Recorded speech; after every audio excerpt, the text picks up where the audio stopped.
अब तक हमने देखा था कि हसन को हीलिंग हैंड नाम ईंट पर लिखा मिलता है, जिसे देखकर वो चौंक जाती है, शायद उसे कुछ क्लू मिला हो। अब आगे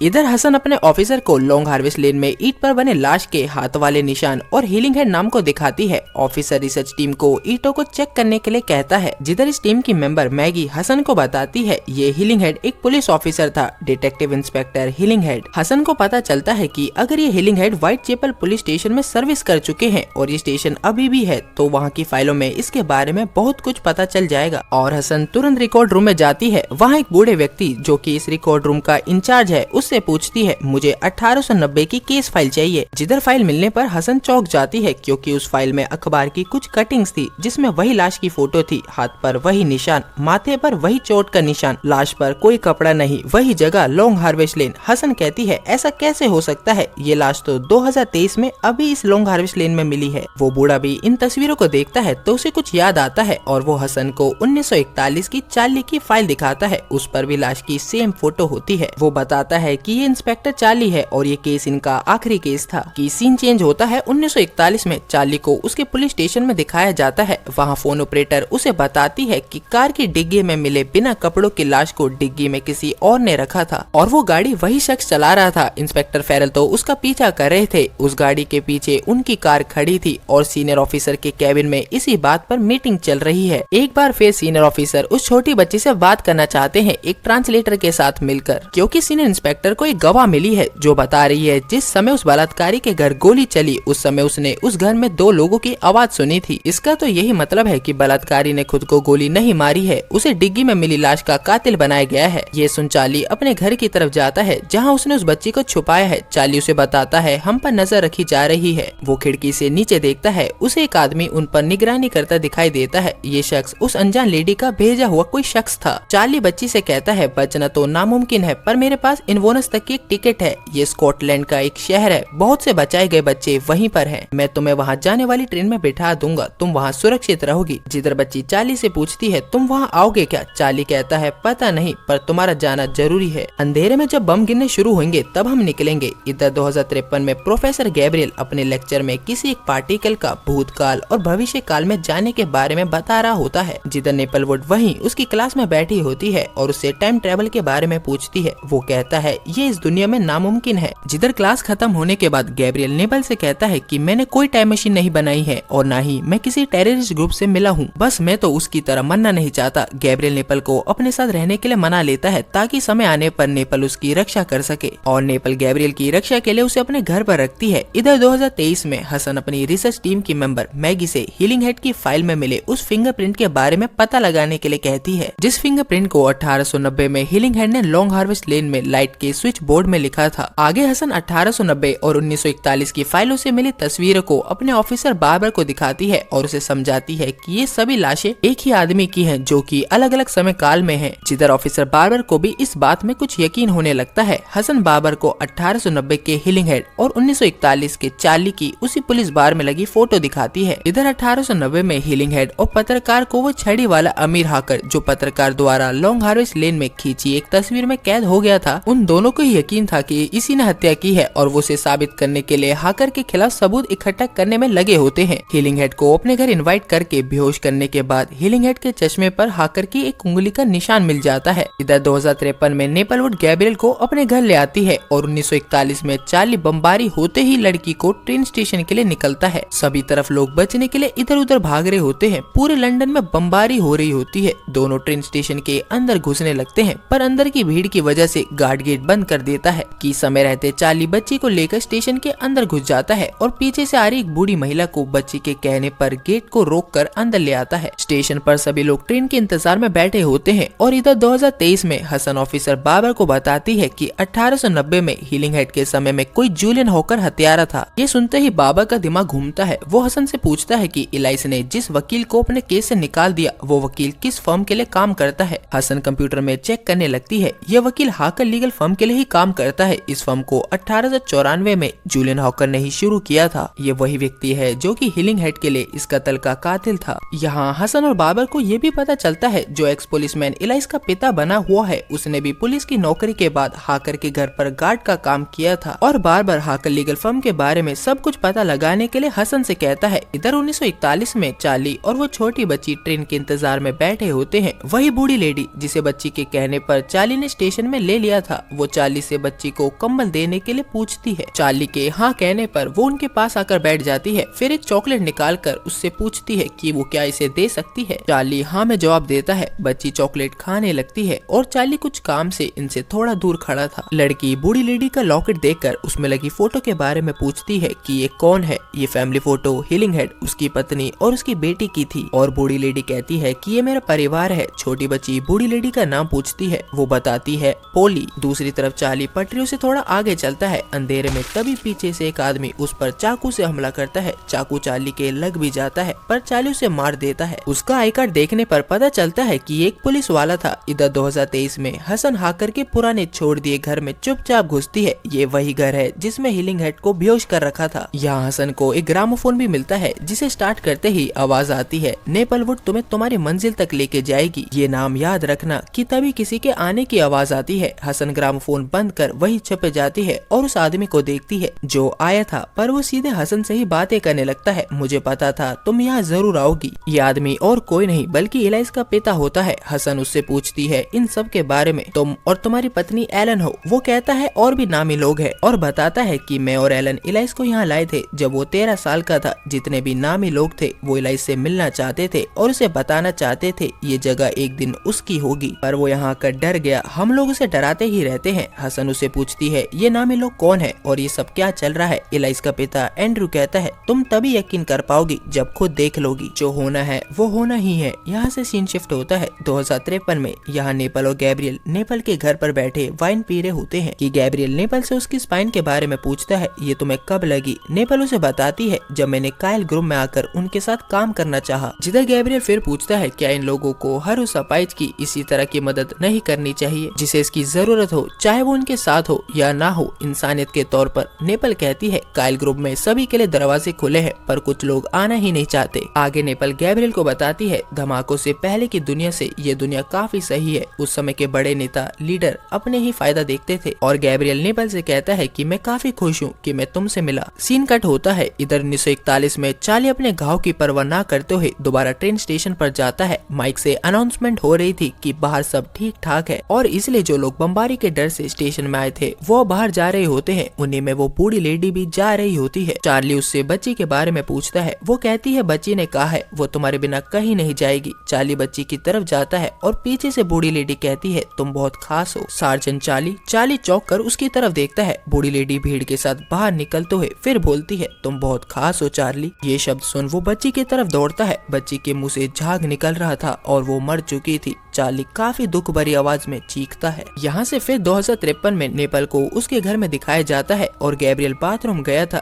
कि तभी नेपल की पड़ोसन आती है और अपनी बिल्ली के खिड़की से आने की बात कहकर अंदर आ जाती है और नेपल उसे जाने के लिए कहती है कि तभी मेन डोर की आवाज आती है। नेपल देखती है कि गैब्रियल भाग गया था। नेपल भागकर उसे पकड़ लेती है और उसे कहती है तुम्हें गिरफ्तार किया जाता है आतंकवादियों के साथ काम करने के लिए। पर तभी पीछे से नेपल की पड़ोसन नेपल को लेजर गन से बेहोश कर देती है और गैब्रियल से कहती है इसे चैपल ले चलो। चैपल एक आतंकवादी संगठन था। सीन शिफ्ट होता है 2023 में। इलाइस का पिता एंड्रयू हसन को एक तहखाने में ले जाता है और वहाँ उसे कई लाशें दिखाता है जो सभी लॉन्ग हार्वेस्ट लेन में मिली लाश की तरह थी। एंड्रयू बताता है कि हमारा परिवार हमेशा से हाकर परिवार के लिए काम करता है और इससे ये दुनिया बदल जाएगी। और हसन एंड्रयू से कहती है हम तुम्हारी मदद कर सकते हैं। मगर एंड्रयू हसन को ही पकड़ कर कहता है पर अभी तो तुम्हें मदद की जरूरत है और उसे वहीं तहखाने में बंद कर देता है। और इसी के साथ बॉडी पार्ट 4 खत्म होता है।